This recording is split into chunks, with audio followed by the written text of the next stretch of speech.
From Julio Cruz and Gaylord Perry to Alvin Davis and Harold Reynolds to father and son back to back bombs.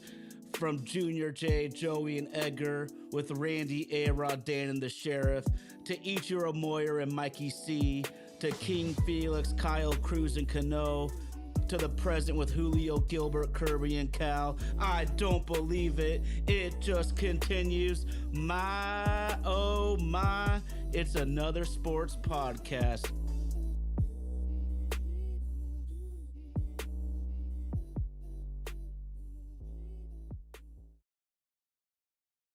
My, oh my, it's another sports podcast. My, oh my, there has been extremely minimal moves for our beloved Seattle Mariners, but we know what time it is. We're in the heart of football season. The Seahawks are on a 4-game winning streak. RG's Eagles are flying high. The college football playoff is finally set. I couldn't be more thrilled about it. For starters, we got to give a huge shout out to our main man, Indy, super producer out there in Nashville, Tennessee, rocking the ones and twos. It's Vaden Podcast Services. Vaden Podcast Services. They bring the show to life. Got to give a huge shout out to my main man, RG, who is unavailable on the road somewhere in the middle of nowhere tonight. But y'all know what time it is. The great, great friend of the show, Northwest. Sorry, man. Y'all, if y'all don't know, I'm fighting through a nasty bug right now, so bear with me at times. But Jerry is back in the house. One of my great Northwest buddies. I know he's pumped about what's going on. It's been a minute, bro. How you been, dude? And what's up over there? I've been good, man. I've been good. I'm happy the weather's starting to warm up a little bit. This last week got real cold. Made work a little difficult for myself, but we're Yeah, I here. feel that. Hawks are winning. They're feeling the cold, so that's all we can ask for. Yeah. Well, we're gonna jump into football here, man, because typical Mariners fashion, the only move they've made so far was a dude I had to Google, so that kind of tells you everything. But Yeah, I see 100%. you looking fresh to death in that Witherspoon jersey. It's been a 4-game winning streak for our Seahawks, two straight on the road. Witherspoon is playing at an elite level right now. Everything you would hope for in a top 10 pick. Talk to me anything about this right now. Yeah, him and Big Cat, man. They're the tandem. They're the 1-2 punch. Again, Witherspoon, he's the light jabs. He's just buzzing around like a bee, and then you got Leonard Williams coming in with the big uppercuts all over the place. I love it. It's I don't know what happened, but the defense is clicking, and I like it. It is. It is. And what's crazy too is there was spells this season where we were getting torched on the ground and through the air. I know the Buffalo Bills can put up points on anybody, but they thoroughly embarrassed us Oh in yeah. Seattle. And there was times this year where I was kind of wondering, are we going to get it figured out this season? I'm not the one to want to fire a coach after year one unless the train completely comes off the rails. Mariners lifer, I think Mike McDonald is the real deal. And even bigger, dude, lifer, Ernest Jones has been a difference maker. And you said it, we have playmakers and studs on every level of the defense. And that's so fun to watch. because no matter how much the NFL and the TV networks want to turn it into an offensive passing league, everyone started watching football and started playing football because they liked the hitting and they liked the physicality. Just talk to me about what you think about Ernest Jones. I mean, I think that was one of the great trades, and we absolutely need to re-sign him. 100%. Honestly, it's crazy because we no longer have the two big free agent linebackers we signed this offseason. Like they're Mm, both gone, and now we got Ernest Jones, got him in now, and our rookie that we drafted, and things are clicking on all cylinders. So I don't know if that's a testament to Mike McDonald and like his vision of his defense, and he finally got the players that he wanted, but it's it's not very often you see big free agent contract signings just get let go and get traded like that. And mm-hmm, yeah, Ernest Jones, 100%. He was the seemed like he was the spark. He was the fire we needed, and ever since we got him, this defense been hitting hard. mm-hmm. You said it, man. Those two linebackers hit hard, and this is nothing against Dodson. This is nothing against Baker, but those guys would be like me out there, like hit and just hold on for dear life and hope that the guy comes down. You dig? Like those Yeah. guys are coming up with the wood, pushing dudes backwards, hard tackles. I freaking love it. And the one thing I'd say is this is why it's smart to try to get 1 year deals in free agency. Because if it doesn't work, it's really easy to cut bait and move on to the next fish, so to speak. And then I was just thinking about the two kick returners.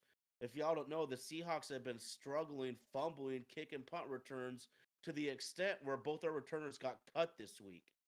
And so what I really like is it seems like this coaching staff is just has the stance where if you are not gonna get the job done, we will go out and find somebody who will.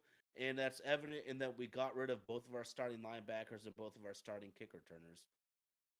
Yeah, absolutely. I mean, it seems like it's either do your job or get out. Like there's zero tolerance for making these type of mistakes, and I mean, it's always good not to lose the ball and have that as a priority, which that was one of the big things with Pete. So I'm glad that's translating over to here because, yeah, the less turnovers you have, or the more you win the turnover battle, the more games you're going to win. Oh, absolutely, absolutely. The Rams game and the Giants game are two wins on the ledger if the Seahawks protected the football there. Hmm. Absolutely. It was nice to see us take care of business through the division these last 4 weeks. Oh, absolutely, absolutely. And it was critical that we do because even though I'm pretty bullish on the Seahawks as a team right now, we have the Packers and the Vikings as the next two games coming to Seattle, and I'm just hoping we can win one of those because those are going to be really tough matchups, and it'll honestly be a good test to see where this team's really at because Arizona had a great record, but now they've lost three straight. Don't look now, the Rams are coming from behind, right? They had a Yeah, giant today was win crazy. in a crazy shoot. Yeah, dude. That was really fun. I was like, all right, my wife's like, oh, let's watch something else. I was like, oh, we gotta hold on for just a few more minutes here. Yeah, that game was wild. It looked like it was a blowout, and then of course Josh Allen comes storming back. Yeah, no doubt. He made me look like a fantasy football genius today, but I hate everything about Josh Allen. So I went up against him in like 3 leagues. I was like, this is unreal. Yeah, no doubt, no doubt. It because what's crazy though is although the Seahawks 8-5, firm grasp on first place, but they have to win one of these next two games. And then honestly, if you just look at the records at Chicago, the day after Christmas is a Thursday game on the road. That one worries the shit out of me too, because Thursday games can always be random as shit. Chicago's weather the day after Christmas is probably going to be shitty at best. So it's bad weather in a slippery field can really equal or even the playing field, I would say, with a couple teams. And like Mariners Lifer just said on the live chat, the Rams scare him. They're right on our ass too. So if Yeah, we they're lose a heating couple up. straight, it could flip immediately because Yeah, the division's so close. yeah. This division's been wild this year. I mean, I I think the Lions had the best shot making it to the Super Bowl, but it's a crapshoot as far as the NFC West goes. Like I'm thinking honestly, it'd be wild, but I think the Niners could come in last in our division. Oh, they definitely could. I mean, the Seahawks could even come in last because the division's so close right now. And, you know, I'm not going to bury the 49ers, especially going into next season. But teams only have championship windows open for so long. I Yeah. wonder if maybe they're towards the end of their window and they might have missed it. It sucks. They went to two Super Bowls within a few years. They made a bunch of good playoff runs. But as we well know, this shit doesn't last forever. The Seahawks Mm, won the Super Bowl a decade ago with the youngest team in football. And you definitely think, oh, the Super Bowl champ, also the youngest team, they're going to win a couple more. And it didn't happen. That's how tough it is. So I'm curious if San Francisco might be on the downside of their really good run they've had the last several years. yeah, I agree. It's sad to see CMC not being healthy. I mean, just that guy in general is just electric. It's always fun watching him play, even though he is a Niner. Hmm. And then, Trent Williams banged up, maybe the best player on their team, well over 30. So who knows how much longer he's gonna be play. I wouldn't have any problem at all if that huge man decided to retire at some Right. point. Yeah, I agree with that. Okay, I see something interesting here. Texas Power thinks that they have more of a window if they move on from Shanahan. Texas Power Ranger, let me know what's on your mind there because as a Seahawks fan playing these guys twice a year, I would be thrilled if they fired Kyle Shanahan. Now, our amazing co-host, the notorious RG, he's the one that's always like Shanahan chokes in big moments, but this dude has kicked our ass for 4 straight years. I wouldn't be mad to see him out.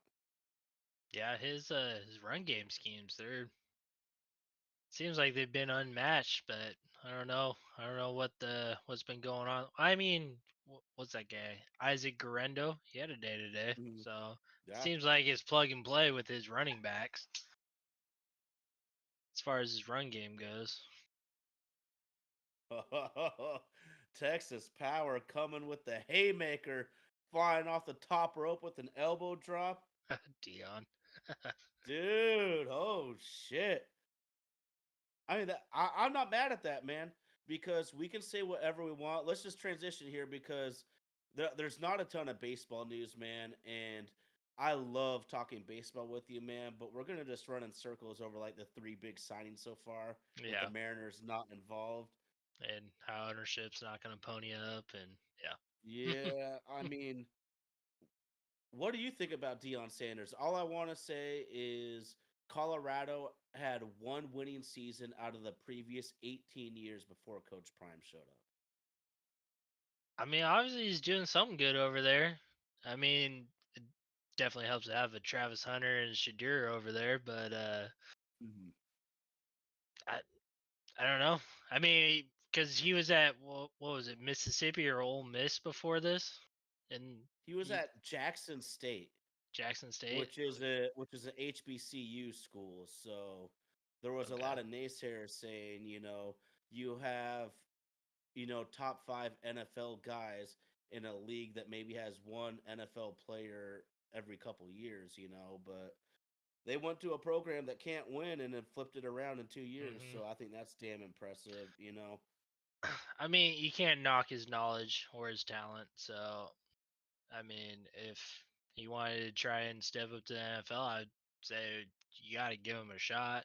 I mean, there's only one way to find out, right? I mean, Yeah. not everyone's born to coach. I mean, some guys are just born to play and move on after that, and some guys have Mhm. the knowledge and the know-how to get the most out of their guys, and maybe he's one of them. Yeah, no doubt, no doubt. And then the other side of coaching too to me is there is a plethora of great coaches that are just great coordinators or great position coaches. You know, that's the one thing when we hired Mike McDonald, and it'll still remain to be seen because we're only, two-thirds or three-quarters in the way of his first season. But you never know how a coordinator is going to handle becoming the head coach because there's so much more that a head coach has to deal with. And we've seen countless great coordinators fail as head coaches, go back to coordinating and kick ass at that job again. Yeah, and honestly, I think that was one thing that the Seahawks did really well with the McDonald signing, getting Leslie Frazier in here. Mm, I think he's been doing a lot of behind the scenes work as far as helping McDonald's succeed, I couldn't agree relegating. more. Yeah, That might be the smartest point I've heard this season, dude, for real. yeah. I mean, yeah. There's been a lot of ups and downs on this season. It's been a roller coaster ride, but it seems like, especially with the harsh cuts that have come in the recent weeks, and targeting specific guys and getting them in here and giving the right guys the playing time that deserve it. It seems like we got a good front office right now and good coaching staff that are on point. Mm-hmm. And regardless of how this season finishes, I would like to just see this group go for a few years and see what happens. Because what I see here, and it's no secret the Jets already fired their coach. The Giants are probably going to fire their coach. And on the live chat, Mariners Life are saying Dion to the Jets or Giants. And with franchises like that, they're always picking at the top of the draft because they have no consistency. They have no cohesion. I mean, it's real when we talk about having a group together to learn about each other, to grow together. And then the other fact is like let's take John Schneider for example. He gets criticized a lot cuz he's had some bad drafts, and he has. There's no way around that. But if you've been a GM for 12 or 14 years in the NFL, I promise you'll have a bad draft. Bill Polian has a gold jacket, and if we went on Wikipedia and looked up every one of his draft classes, I guarantee you he has a few shitty ones. That's just part of the nature of the beast. 100%. Yeah, I'm with Texas Power Ranger here. I'm not a believer in Dable. I mean, Daniel Jones wasn't it, but I think he could have been better. Absolutely, absolutely. And here's one thing, and I always try to figure it out. And I'm gonna call myself out here really quick. And part of it is because I love Russell Wilson. How could I not, man? I'm a diehard 12. But I took some shots at Sean Payton on wax earlier this year, saying Drew Brees made him this and that. Well, he's doing pretty good with Bo Nix right now, and everyone knows I'm not a Bo Nix fan for obvious reasons. But I'm thinking about Brian Dayball, and he rose to prominence as a Nick Saban assistant and coaching Josh Allen. I mean, could we? Let me ask you. I think there's a lot of coaches that could succeed coaching Josh Allen and being Nick Saban's sidekick. Oh, 100%. Yeah, easy. I mean, I do think Sean Payne is a great coach, but I think he has a specific, very specific way he likes to play the game, and he needs a quarterback that's going to do it the way he wants to. Mm-hmm. And as far as Russell Wilson goes, I think Russell Wilson is in the perfect situation. I think he's in a very similar situation as 2013-14 with the Seahawks, where he has a very good defense, a good run game, and a strong-willed coach. Like I think Russell getting humbled in Denver was good for him, and now that he's a Steeler. He's not doing all the theatrics. He doesn't have his entourage. He doesn't have all Mhm. that special treatment going on. And I honestly, I think what he has right now is almost exactly like 2013, 2014 Seahawks. Yeah, no doubt, no doubt. And part of it is you gotta cater your scheme to what your player does best. And Russell still throws a beautiful deep ball if you got one on ones on the 100%. outside. Absolutely. Then I saw a highlight earlier today. He throws an absolute fastball down the seam to their tight end for a touchdown. Russ has still got some juice left. He is not going to be Houdini getting shout outs and Eminem songs like he did 10, 12 years ago, but he's still a good player. And don't be surprised if he gets one more huge contract left in his career. But like you said, it seems like that Pittsburgh's a perfect fit. So I would honestly hope for his sake that maybe he could take less money to stay in Pittsburgh. But there's some shitty teams out there that might just give him an offer he can't refuse to come play quarterback for them. Definitely. But for what Texas Power Rangers saying, when I say humbled, I mean he wanted to be the guy. He wanted to be the all yards passer and take reins. I don't think he can be that guy. So I think he's come to terms with that, and I think he knows he needs a good run game and defense behind him. Hmm. I heard him say something really interesting recently to me. And part of it's because some guys are oblivious to where their stature is in the league. But Russell said when he got released from Denver, he kind of looked in the mirror and was like, is this the last time I'm going to play pro football? And then he got picked up by Pittsburgh. And I think when any pro athlete gets to that moment in their career where they question to themselves, is this maybe the end? Then there is a lot more acceptance to take the criticism and also just take the coaching. Because you're right, Mike Tomlin ain't taking that bullshit. He is Mm. not like, and the Pittsburgh Steelers aren't either. Like the Pittsburgh Steelers have had their ways for over 50 years now. You know, the steel curtain, and it's always been the same way in Pittsburgh since long before we were born, dude. And you're right. I just think that's a great situation.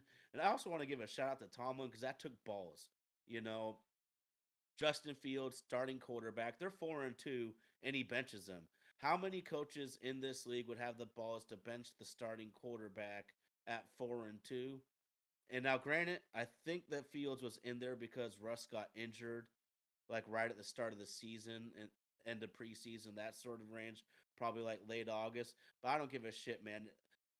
That takes mass balls to bench a 4-2 quarterback.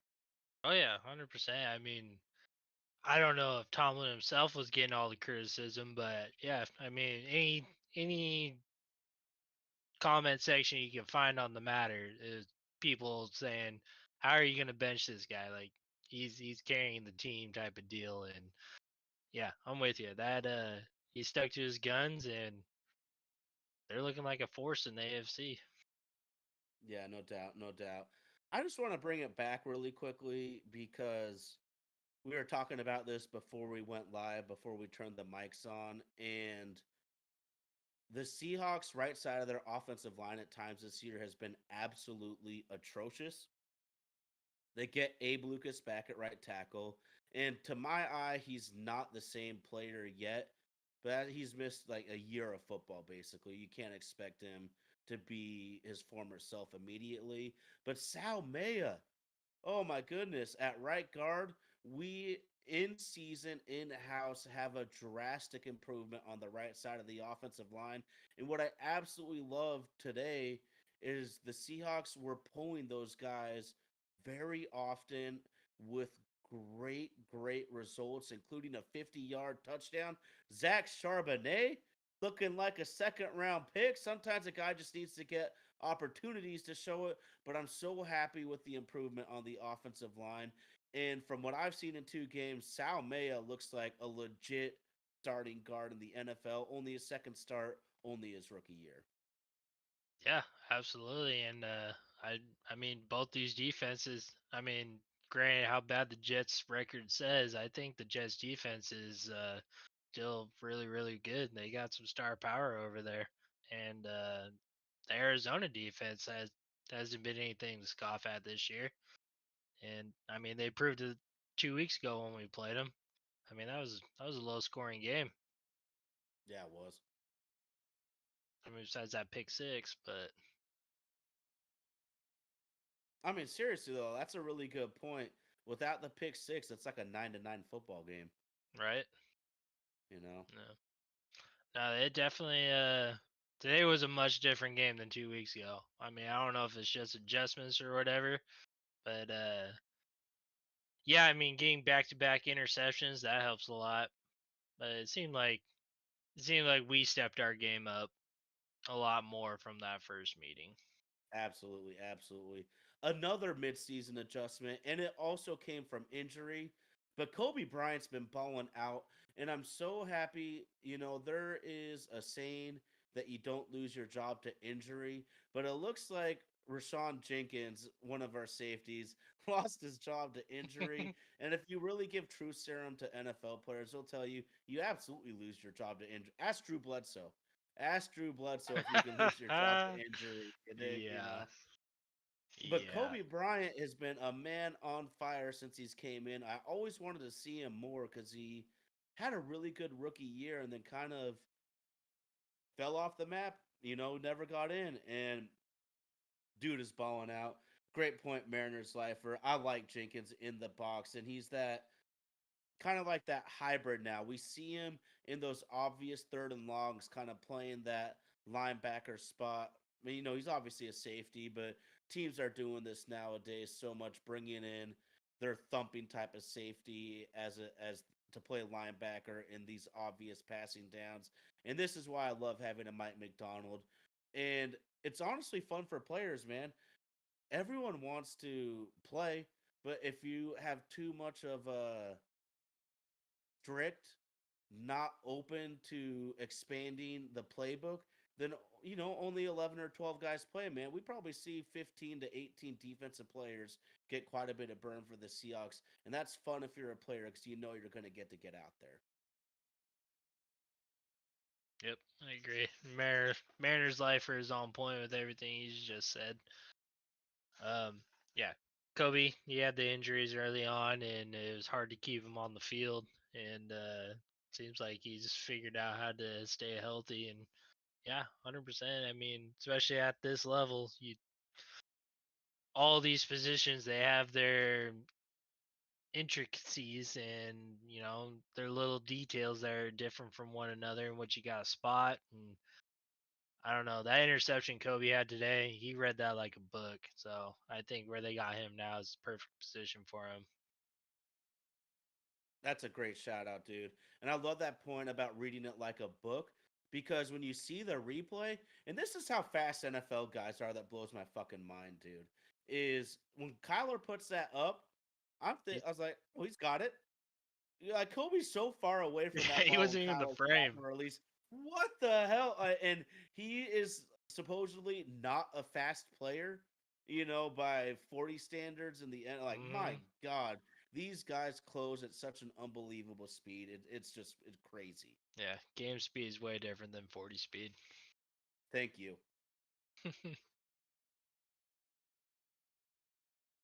Oh man. Well,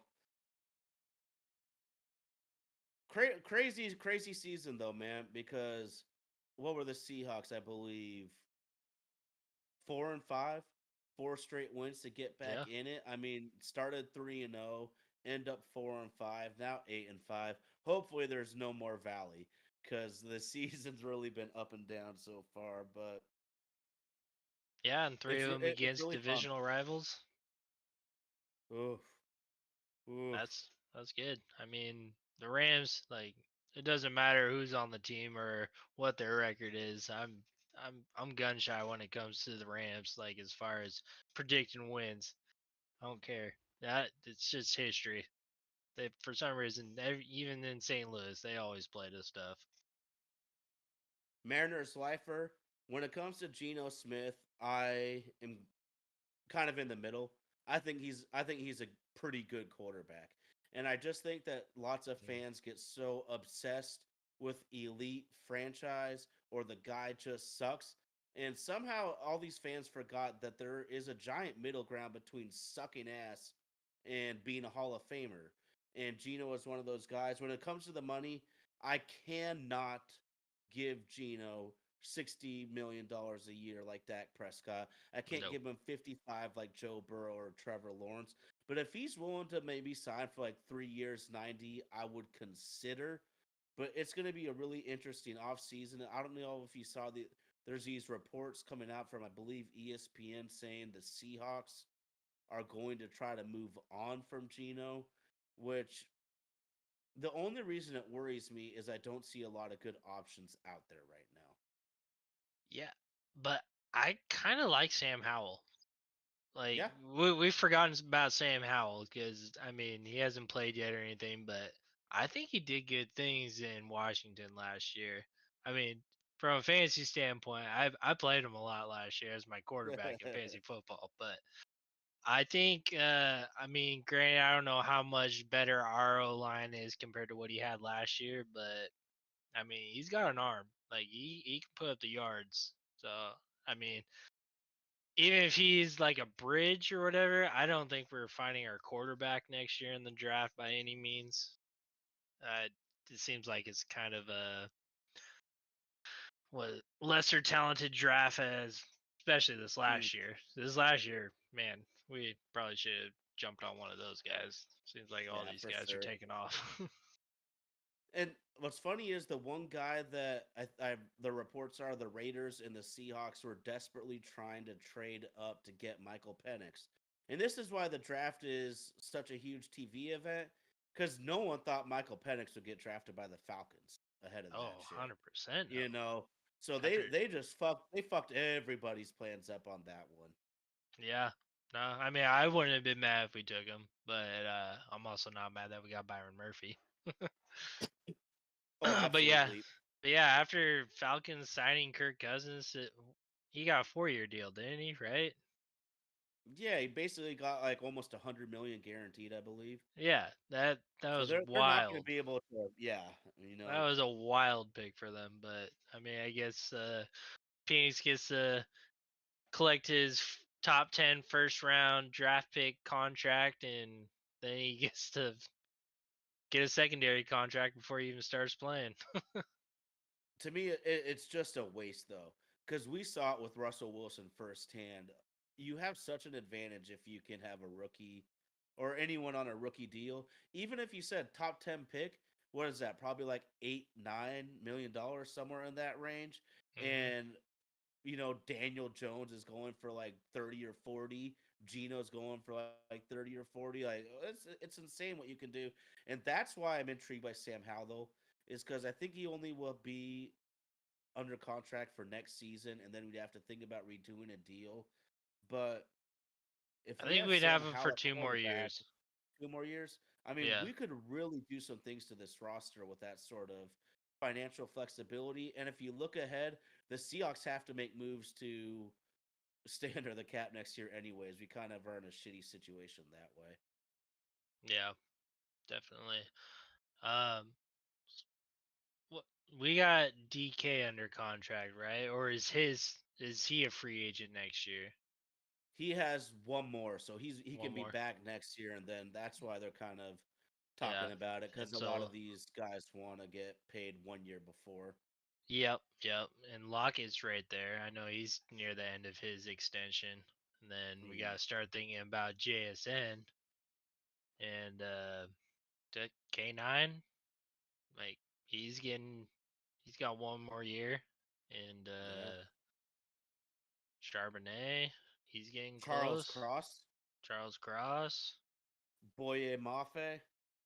Yeah, yeah, they're starting to add up.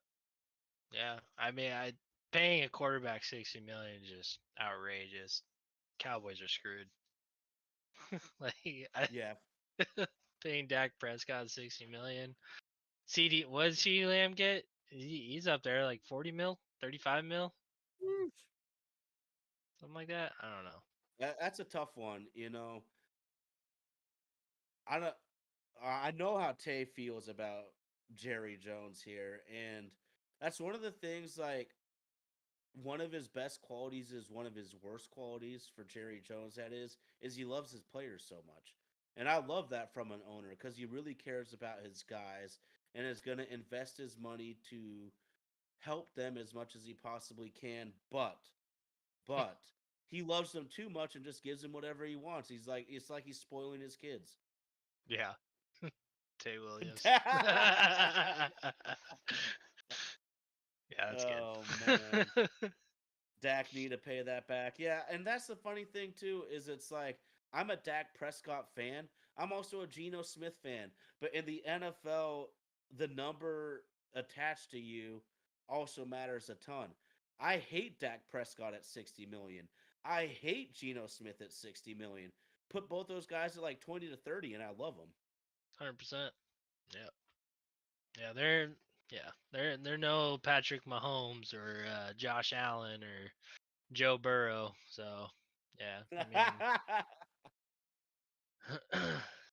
Oh, Texas Power coming off the top ropes with that one. And it's so funny too because you never hear about a quarterback getting in a fight like that. But I mean, Gino's one of the guys. He's in there gambling. Someone's not paying their debts. Guys will get pissed. I get that, and that kind of got a stigma on him. But here's one thing I'll also say: is it's completely true. If you're a quarterback, you don't want to go to the Jets mm, yet. no, absolutely not. I mean, Sam Darnold this year looks like a different player. Geno Smith has looked like a different player. I'm just waiting for Zach Wilson to come in and if Bo Nix gets hurt and somehow he lights it on fire, then I'll Yeah, just be like, Jets, what the hell are y'all doing out no, there? they honestly, I think there's some toxic over there in the Jets facility. Like, uh, wh- 14 years confirmed losing seasons after today. Like, that's Damn. that's something. There's something wrong there. I mean, they've had the most starting quarterbacks in that span. Like, yeah, there's something wrong with upper management going on over there. Something wrong with culture. I don't Mm. think Saul is a bad coach. Like, he was just a scapegoat this year. He's a great defensive coach. So There's always a scapegoat in New York. yeah, yeah, I absolutely. mean, I think I was talking about it with RG, and we were trying to say the last time they had sustained quarterback play was freaking Joe Namath, man. Yeah, that sounds So about right. Then maybe Mark Sanchez. yeah, and there's the other point though, in why when owners want to shoot from the hip so quickly and get so emotional so fast, they never should have fired Rex Ryan. They probably never should have drafted Geno Smith. They probably should have just taken a year or two to rebuild the team with Sanchez there. And if they had a little bit of patience, it probably would have worked out. Instead, they have one shitty year after two straight AFC championship appearances and then these guys are gone. This is why I'm so big on continuity and consistency because the teams that are always shooting from the hip are always the teams drafting first. Yeah, definitely. I think New York media definitely plays a large role in Ooh. how fast they move on from things. Like, you know, bad publicity. I mean, they say there's no such thing as bad publicity, but these owners see how bad it is, and they're just like, all right, trying to solve it. Put a band-aid on it real quick. See if this helps. My problem is though is you're a billionaire owner with a multi-billionaire asset. Why do you give a flying fuck what the fans and the media are saying about you, dude? I mean, doesn't seem like the New York Yankees let that affect them, and maybe to their detriment because they haven't won a World Series in over 15 years. But I never seems like the Yankees, and maybe that's their stature in their sport, so it might not be a fair comparison. But these owners can't listen to what we're saying like that, man. You're writing the checks. This is your team. Don't be tripping about what some people on the mic are saying. Yeah, definitely. And I mean, obviously, Mariners owners don't give a shit what what the fans are saying or the media. No, they really don't. They need to pass some of that over to New York, Yeah, apparently. right. Yeah. Yeah. Okay. I'm just kind of looking at some of these right now. Let's just go over them, man. Texas Power's got a lot of good food for thought here. Sam Darnold, yes or no, and what would be your number that would be too much? Well, he makes a good point that McCarthy will be the starting quarterback because obviously I think he probably would have been this year if he didn't have to have that surgery. Um, but now he's definitely raised his stock quite a bit. So, but beforehand he was nothing, and I think he's should be probably graded similar to Gino, like maybe that 30, 35 range. Okay, okay. Yeah, because he doesn't have sustained success. That's the one Yeah. thing. You This is got to like his wonder, best is year, this. 100%. Oh, not, and it's not even close. Mhm. He was looking at being a career backup at best coming into this year. But I just looked it up really quick. Sam Darnold's only 27. Wow. So now I'm curious because Texas Power brings up J.J. McCarthy and possibly Michael Penix. Kirk Cousins, oh, the big hell no. I'm a ride with Geno Smith every day of the week over bringing in Kirk Cousins at this point. I would consider Michael Penix, but now I'm curious. Like, okay, so say the Minnesota Vikings make a deep playoff run, maybe they even make the freaking Super Bowl. Shit, if they do that with Sam Darnold, if I was Minnesota, I'd consider re-signing Sam Darnold and trading JJ McCarthy. That's what I was just about to say. Yeah. Okay. That might be an option cuz they could probably get a haul of picks for that and Yes. not have to pay Darnold 60 million cuz Yes. obviously I mean I think he could definitely get, probably close to the 40 million range, but still that's 20 million in savings as far as what top Hmm. quarterbacks are going for. And obviously he likes it in Minnesota and things are working. Hmm. And like Mariners Lifer just said, there's always a team that's going to need a quarterback.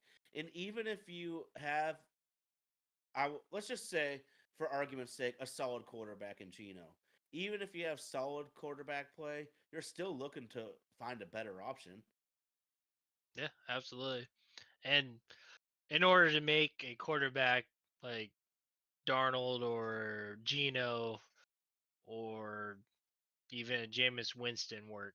Like, I mean, Jameis Winston, he's a gunslinger. Like, he's gonna get the yards and touchdowns, but he makes those careless two pick six in a game to Hmm. lose it for you.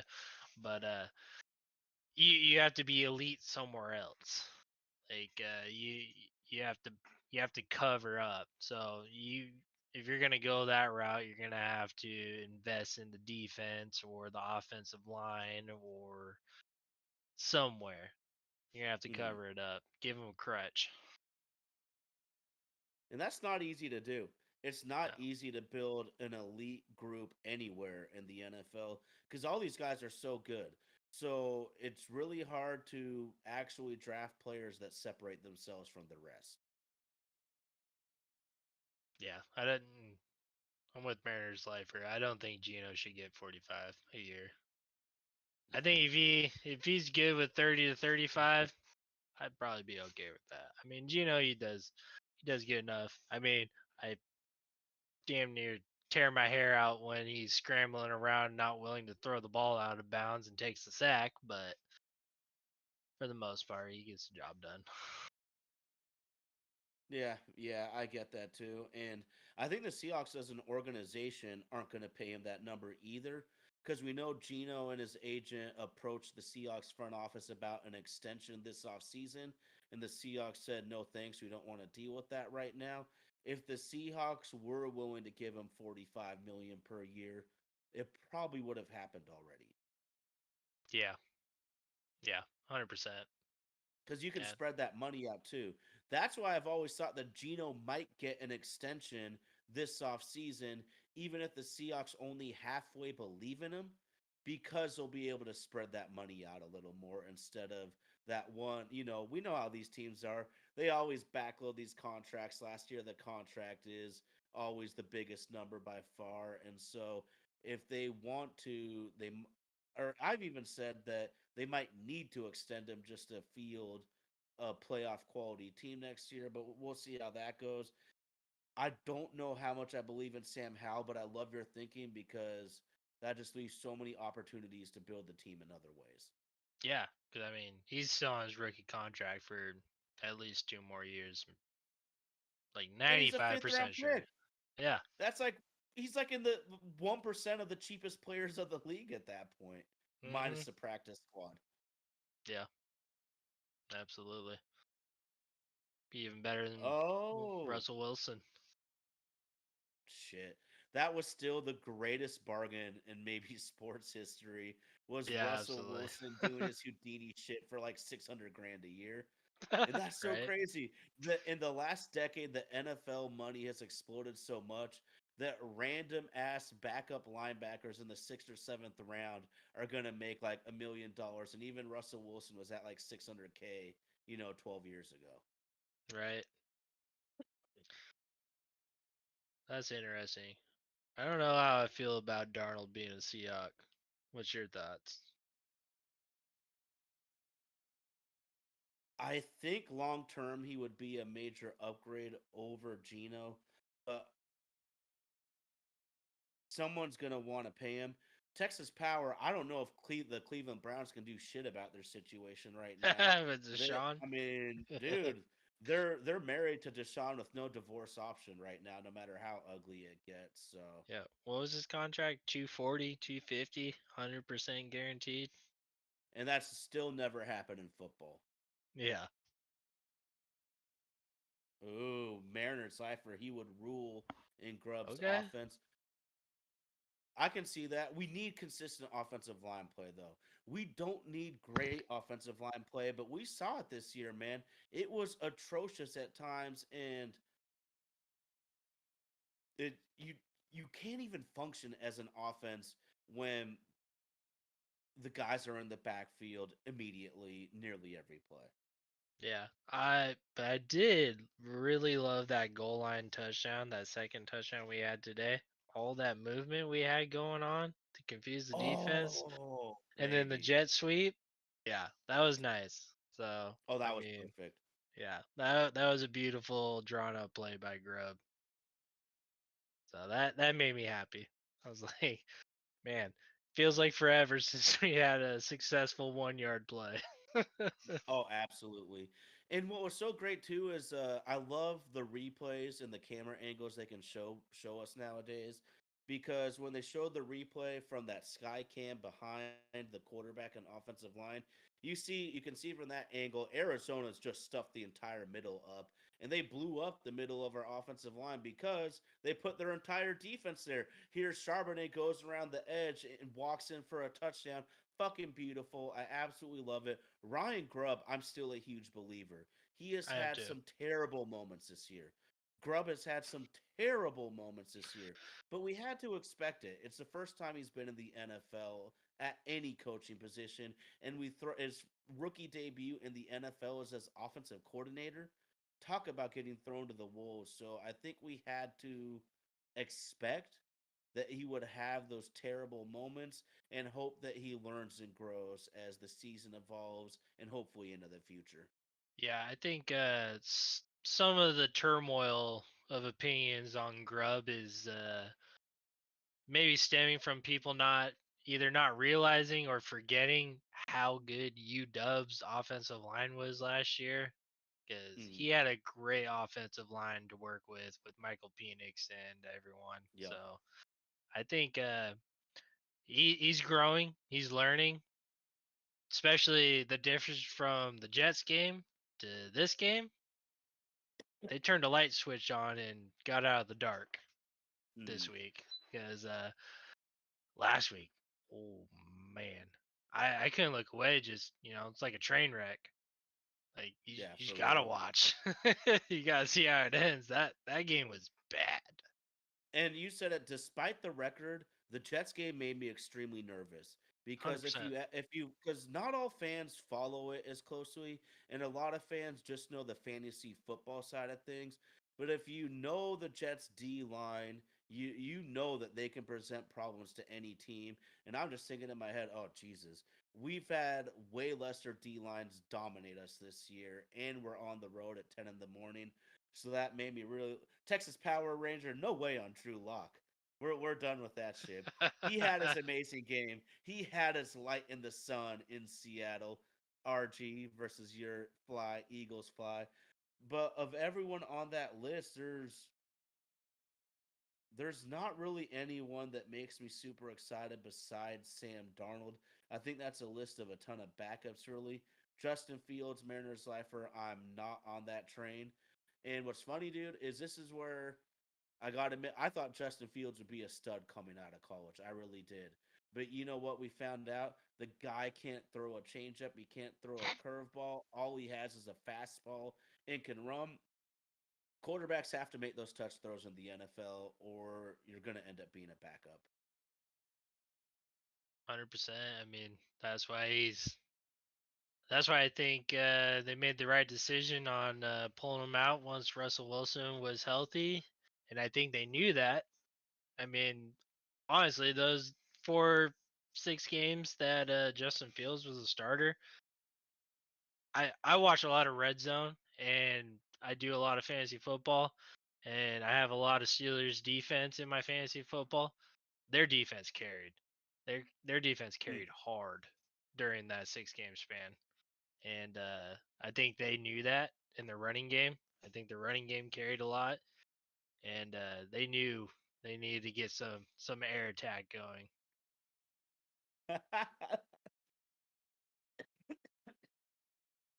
Oh, Tay just got me telling us Yeah, we can no, take Dak no, for no. free. You can give them. Yeah, no doubt, You can no give them. doubt. You're gonna have to pay us, man. Give us a first round. We'll take Dak off your hands. Yeah, fuck all that. If y'all pay me and Cherry's bills for 1 year, then we'll take Dak. I'm down. That's Yeah, gotta be tough in Dallas though right now. And what's fun to me is that's actually a good drafting team. They just somehow get in their own way. I got a question for you then, Tay. no joke. Is Mm. what if Bill Belichick, Bill Belichick to Dallas? Does that make sense? Uh, yeah, I really do. I definitely don't think McCarthy's it for them. I mean, I think McCarthy might be washed. Hmm. Interesting. It's it's kind of mind-boggling to me, dude, because although you just said a coach is washed, and we never really think of it like that, but that can certainly be the case. Maybe Bill Belichick is washed, but there's so many teams that have shitty coaching situations. If I was running one of these shitty teams, I would seriously consider bringing in Coach Bill. What's the worst that can happen? It falls flat. You fire him in 2 or 3 years. But I mean, is there any coach that has more accolades, wins, and championships than Coach Belichick? Don't think so. I mean, Saban would be the closest probably, but yeah, Prime to Dallas. That would make sense. That's a Jerry move right there. Prime to Dallas. I can see that. 100%. I mean, we saw him pay for Prime many years ago when we were kids. So, Right? God, that's Yeah. like 30 years ago now. But That one almost there makes is too one much thing sense. Tommy's talking about college. There's a lot of rumors that the University of North Carolina is in negotiations right now with Bill Belichick, and Bill knows his power because word on the street is Bill will not accept a college job unless they put it in contract that his son, who is a defensive coordinator for UW, is the head coach in waiting. And I have never liked head coach in waiting. I have never liked that. We saw that fall flat on his face with Jim Mora. So maybe I'm a little biased, but I'm not a coach in waiting type of guy. But you want Bill Belichick, you'll probably need to make a couple sacrifices. Yeah. I mean, that could be a needle mover for a program for sure. like you said, I don't I don't know if there's a more tenured, more accolades claimed coach than Bill Belichick. I mean, I guess more time is needed to tell if it was more Belichick than Brady. But yeah, I mean, you can't knock what he did. Hmm. Hmm. Seems like he could pull a rabbit out of a hat and put him on defense, and they'd have one of the best defenses in the league. Oh, absolutely, absolutely. And then I also just think about a guy like Coach Belichick going to the ACC, or really any college program for that matter. Is does and how many of these college coaches can scheme it up the way Bill Belichick can? And I think about his son Steven with UW. I mean, their defense, considering the lack of talent I would say that they had, was pretty darn good this year. And I was honestly surprised because given the players that they had, I thought UW would get cut up in every single game they played. Yeah, I honestly I did not expect much from UW this year. I mean, No. I did. I watched a few of the games. I watched the big games. Like I watched that Oregon ass spanking and a few others, but I didn't expect much. Unlike last year, and yeah, they've surprised me. I mean, it was surprising to see how good Wazoo was compared to them. That's for sure. Oh wow. It was disappointing how Wazoo finished just for their sake, but Yeah, absolutely. they had a revenge factor. They came out with middle fingers to the sky. No conference wants us. Well, fuck all y'all. We're just gonna beat you then. Right? Yeah. No, I mean, I got no ill will to either one of them. I'm not an alumni or nothing, so I'm Mm, pro Washington, whatever the sport is, whatever the event is. But I guess when it came to the Apple Cup, I always pulled more UW just because I'm closer to UW than Wazoo. But yeah.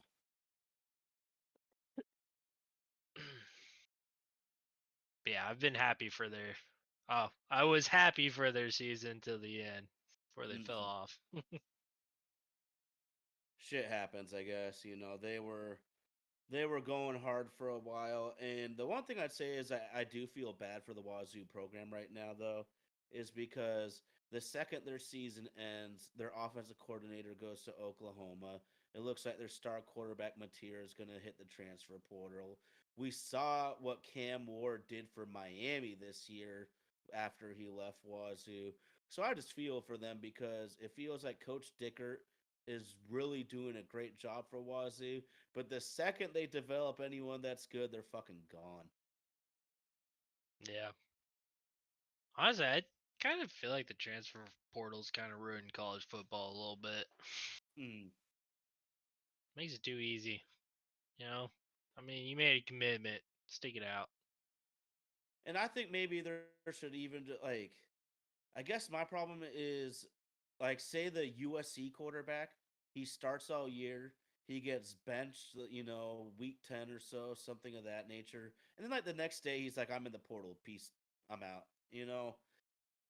Yeah, It's that's not like I don't hate it because coaches get to leave whenever the hell they want to, but I think maybe there should be some sort of like maybe like a 2-year contract with a school. Like you need to stay for your red shirt and or your red shirt freshman, or if you play right away, freshman sophomore. Just a little stability. And the other factor is it's not good for all of these guys because some of them are getting terrible advice from their family and friends. They hit the transfer portal and they're not the player that they thought they were, and now they're begging for any college to come and get them. it just seems like they're looking for handouts, you know? They're not trying to get the work in and earn it anymore. It's just like, all right, these guys are going to let me start. I'm going to go over here. You know, I'm going to Mm. sling it over here. It's I mean, I'm in construction and like we during the summers though we get really busy. We hire all these young kids that are out of school, high school or home from college or whatever. And I've been with this company for 10 years. The quality of kids coming through is lacking. They're very soft Mm, and expect a lot of help, a lot of handouts, and I just maybe it's old head mentality or whatever, but like if you you got beat out, like you got beat out of your position, so you're gonna go cry about it and go somewhere else that's gonna let you play. You're not gonna sit there and fight and try to earn your spot back. I mean, come on. mm. The crazy thing is as much as I don't like that, I'm still so into college football. But that's because they made the best decision they ever thought of in The giving us playoffs. a 12-team playoff. Yeah, Yes. are you kidding me? Yes. That was the Yes. best decision. They should have done this so long ago. 100%. And it's 100%. just like I always said it should be. You don't need to get rid of the bowl games. Just make the bowl games be the playoff. Right? Yeah. You No. know. I mean, I wouldn't even be mad if it went to 16, 24, whatever. I want more teams in the playoffs for college because four teams, that is such a political seeding. Like, Hmm. there's so many good teams in the play or in college. Like, it is hard to pick just four. Like, on it, I mean, just like NFL, any given Sunday, like one team can beat the other any given day. Like you need to have these guys duke it out in a Hmm. multiple round fashion, really figure out who the best team is.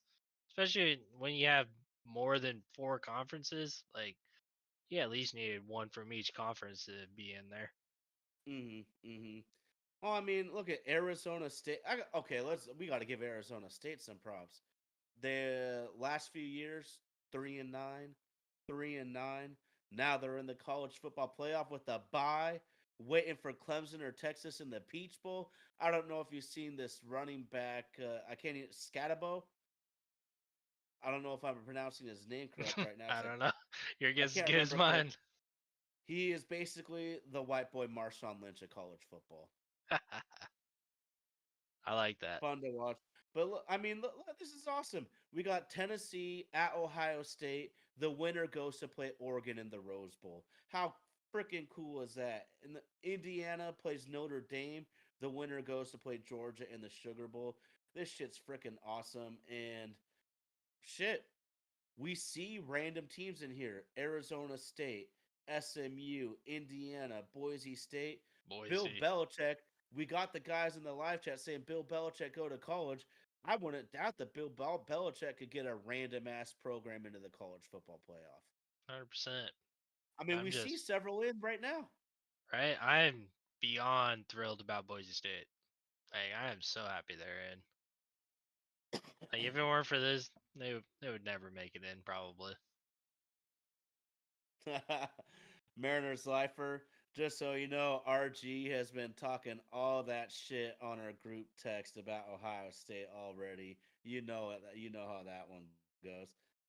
But he's also just mad because Florida State fell apart completely. At least UW managed to put on a life jacket and keep from drowning.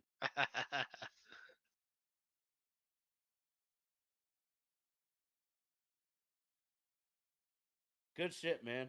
Good shit, dude. It's just crazy right now. I'm glad that you were into football because we could only talk Mariners so much right now. Oh man, I was And probably good for 15 minutes of Mariners talk. for sure. And we, I felt like we went way too hard last year on just trying to talk Mariners. But in baseball, it moves so slowly. You can force it so much, and then it just becomes stale as shit. And this is also the problem with baseball, dude. Is Willie Adamas signed for almost $190 million with the Giants yesterday, and it's in none of the sports news cycle. If I wasn't such a baseball lover, I would have had no clue because they're hmm guy signs when everyone's watching the conference championships of college football. Nobody knows that there was a huge nearly $200 million signing. Baseball, I understand that negotiations need to take place, but they got to figure some shit out because the NFL, the day free agency opens, there's 100 signings in the league immediately, and you're like looking at your phone at all of them. NBA. I don't even really watch the NBA anymore, but Lord knows there's a million signings for them the day that free agency starts. Baseball needs to figure out something more for their off season for the fan base because clearly sports fans love these off season bonanzas.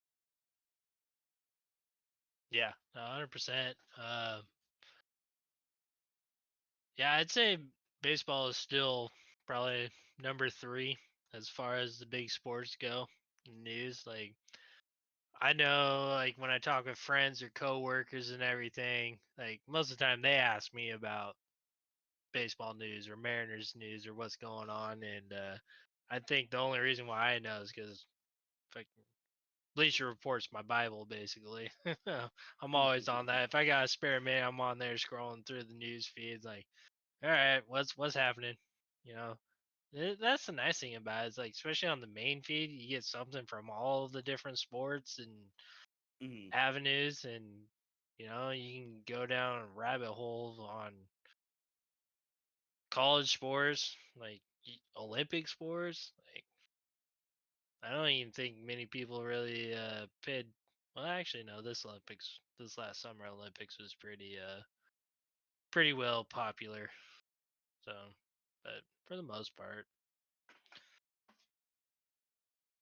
Mariners lifer RG is a Florida State fan, and he has no geographical $12. loyalty because he's from New Mexico. And I totally get that. When my brother first asked me about RG as a co-host, he was like, "That's really weird. He likes the Mariners." Well, I was like, "Dude, Ken Griffey Jr. was that much of a star that people from anywhere loved the Mariners in the '90s, at least to a certain extent." But that's why he likes teams from all over, is because he has no team. You got guys like me and Jerry B. We ride with the Northwest teams all the way. And like you said, let's fucking go, Boise. And guess what? 100%. They're playing in the Fiesta Bowl again. One of the greatest college football games ever was Boise State versus Adrian Peterson, Oklahoma, in the Fiesta Bowl at the stadium the Seahawks just kicked ass in today, mind you. But yeah, let's go, Boise. Ashton Shenty is absolutely special. He is going to be a top 15 pick, if not top 10 pick. But yeah, man, we there's a certain pride up here too, man, because not all of our teams are good. We got Mariners Lifer and Sunday Evening Media saying that we're only going to spend $12 to $15 this off season. But that's the sort of pride we have in our teams up here, man. We're going to ride with them no matter what, even if our Mariners make one playoff appearance in the frickin' century. Yeah, I think we all can agree that we're all going to be disappointed what the ownership is going to do with the Mariners. But if you want to be a true Mariners fan, you just got to treat it like a roller coaster ride. You just got to throw your hands up and scream your head off and enjoy the ride. Enjoy all the ups Absolutely. and downs, and whatever happens, happens. I mean, nothing we say is going to make a difference. So The you want only to thing be, that frustrates me, I'm not asking for the New York Mets, man. Just give us 30 to 40 million more. yeah, 100%. I mean, we need it. Like, them wasting this starting pitching rotation, it's atrocious. It shouldn't be legal. Like, this It's the is, envy of baseball. yeah, like Every that other that team in baseball would dream of this rotation. yeah. I mean, the fact that Alec Boehm trade proposal for Kirby or George, or not Kirby or George or Logan, uh most people are like, yeah, this is ridiculous. Like, that shows that people respect our pitching, but they know our hitting is our downfall. And I think everyone knows our ownership needs to pony up and make a move, but I don't expect anything. So Well, I'm pulling a huge U-turn here because Tommy is saying that he's riding with Notre Dame. Get out of here, Tommy. I'm with Sunday Evening Media. Hell no to Notre Dame. And I've always hated Notre Dame. And my only reason is when you believe that God is specifically cheering for your team, you're insane. Because God does not cheer for a specific football team. That's the biggest amount of bullshit I've ever heard. He just wants the players to be safe out there, make it home to their families after the game. But man, best team. I think that's why it's such a good year for the tournament because I have a really hard time deciding, and so that's why we need to Yeah, see it play out.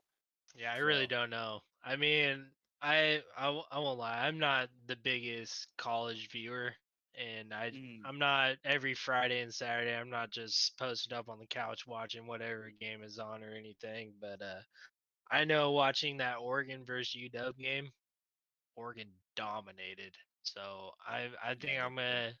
I think I'm gonna trust the polls on this one and say Oregon, but I'm pulling Boise State all the way, 100%. That's who I'm rooting for. Okay, you just said something. I said we cheer for the Northwest up here. I hate Oregon. I Yeah. hate Oregon. And I No. like Boise. I don't Yeah. know what it is. I like Idaho. I It's hate the Oregon. underdog. It's the underdog, man. You Okay. got we like the underdogs, but yeah. No, I'm a diehard duck hater. Yeah. 100%. I'll Oh, pull love for the it. Beavers. I'll pull for the Beavers, but no ducks. Well, I'm a giant college football fan, but you're right. And I think the reason, as much as I love college football, there's also so many lackluster games. Like, you don't get lackluster matchups in the NFL. Even today, what was it? The Panthers go to Philadelphia and give them everything they could handle. That that doesn't happen. If a 3-win team like Carolina goes up to the equivalent in college, they get annihilated every single time. But lo and behold, Carolina gave them a fight, and that's why the NFL isn't the most popular sport in our country. It's literally the most popular TV show, is because every time you tune in, it'll probably be exciting, and so it's Any no given joke why it's Sunday. so popular. You damn right. That's the most true saying. Yeah. They're and that's one nice thing about the NFL is baseball. You get this I mean, it I've only been invested in the draft in the minor leagues a handful of years now. And it's like I've been so hyped on these prospects down there and waiting and waiting and waiting for them to come up. That's what I love about the NFL. They have a draft and those rookies have immediate impact and could turn around a team like that with a solid draft class. So I'm I'm about that. That's such a good point. And they're guys that we see though too. Mhm. They're Yeah, they stay players that we relevant. know. Yeah. And that in hockey for that matter is also like baseball. Is most guys aren't like a Matty Beniers who comes up to the NHL team immediately after being drafted out of college. Most like hockey draft picks are just like baseball, where at best they'll be in the minors for a few years before they make it to the top. So it's just so different because I basically watch no college baseball, but I do pay attention to the prospects a little bit. And part of it's just the information age. When we were kids, you would never be able to know about all of these prospects the way we do, but our cell phones are better computers than we ever could have imagined growing up. And so the information level just changes on how easy, easy it'll be. I kind of like Georgia though, and what's crazy is I love they're so big, they're so fast, they're so physical, but why don't they play that well? And that's why we like sports though, is playing as a cohesive team is extremely important. Yeah. 100%. You Oh know. man. You can't just throw a special shiny golden cog in there and expect it to run like it's brand new. So, I mean, you need them all to mesh and work together as one unit. So,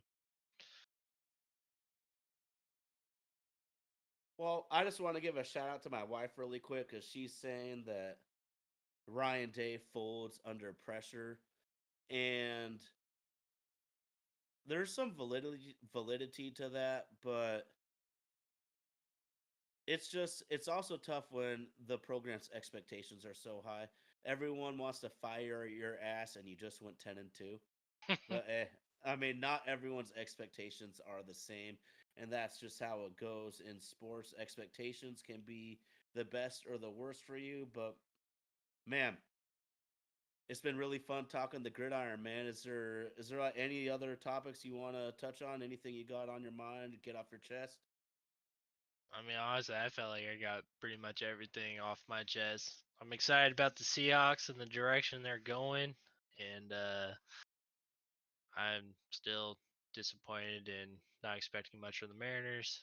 And I'm excited about the college playoffs. Like, yeah, I'm excited for this 12-team round. It's gonna be special. Okay. I'm gonna uplift you, man. The Mariners are gonna shock people with how good they are next year. I honestly, I would have been okay if they kept the whole team together, like the same team, and run it back. Like, I think there's something with continuity and consistency. I don't like trying a guy out for a year and then just kicking him to the curb. Hmm. I'd be even bullish to say that I think the Mitches will have a better year next year and Yeah. they'll actually contribute to us. Does it mean anything what I'm about to say? Not really. But for some reason, Mitch Garver always has a great year in an odd numbered year. We're entering As 2025. that is interesting. Yeah, so That is who knows what interesting. to take of it? That could Yeah. literally be the most uncorrelated shit that You know, you know. baseball is the most superstitious of them all, so there might be some validity to that. Hmm. Hmm. I'm with you. Why couldn't? I mean, Mitch Garver had an incredible 2023. He had a really poor 2024. Bounce back, Garver. I might actually try a double Mitchwich if y'all get it going. Right? Yeah. No, I mean, yeah. If our team this year played to the back of their baseball cards for even, I don't know, half the year, it seemed like they didn't even play well for half the year. We would have made the playoffs. Like, we're what, 2 games out at the end, Hmm. 1 game Hmm. out. And who Yeah. knows? Maybe if we hired, or maybe if we fired Scott and hired Dan earlier, it would have been a different story. And who knows? Because it was such a small sample size. But the team won 61% of their games, and their offense was top 10 in nearly every category from the moment that Dan and Edgar arrived on the scene. So I'm just hoping on a larger sample size, that sort of leadership can go a long way for this club. Yeah. And I am excited about the hitting coaching situation for us now. I mean, Oh, I absolutely. would rather Edgar be more hands on, but I'm not mad that he's head of operations for hitting, and not mad that we grabbed a Braves coach. So Oh, absolutely. Absolutely. yeah, I'm thrilled. And then if you look it up, Kevin Seitzer posted a 295 career average himself. I mean, we okay, have like the two basically the most accomplished group of hitters who are coaches right now. Because I don't know if I told you this before. I looked at the list because I was curious. Because I was hoping we would make a move at hitting coach. I recognize like two names out of any hitting coach on that who is currently employed. And part of it is because we're in the era where a lot of these guys, like an Edgar, had made so much money in their lives. Do they really want that grind? Yeah, I can do other things with my life because right? I ain't gotta worry about the cheddar. My Yeah, my family's set. We're straight. So definitely. shit, man. Shit. I do. I love chopping it up with you, man. It's been great having you Always a back, good dude. time. Always a good time. I'm glad to Good be back. shit. Oh, hell yeah. Fresh to death in the Devin Witherspoon jersey. The best slot corner in football. Also kills it on the outside. Absolutely love it. We got to give a huge shout out to indie super producer out of Nashville, Tennessee. His wonderful fiance, Darby, Vaden Podcast Services. That's Vaden Podcast Services. Check out Death to Indie on YouTube for some of his musical talents as well. Got to give a huge shout out to my wonderful wife, Katie, who is helping us out on all the social media platforms. Got to give the biggest shout out to my big homie, the notorious RG, making shit roll. I hope you're doing well out there, big guy, wherever you might be in this wonderful country. I got to give another huge shout out down the I 5 corridor to my main man, Jerry B6. Thanks so much for kicking it with us, dude. Absolutely. It's always good talking sports with you guys. Good shit, man. Well, this is my. It's another sports podcast. Thanks so much to the live chat. Get at us, people.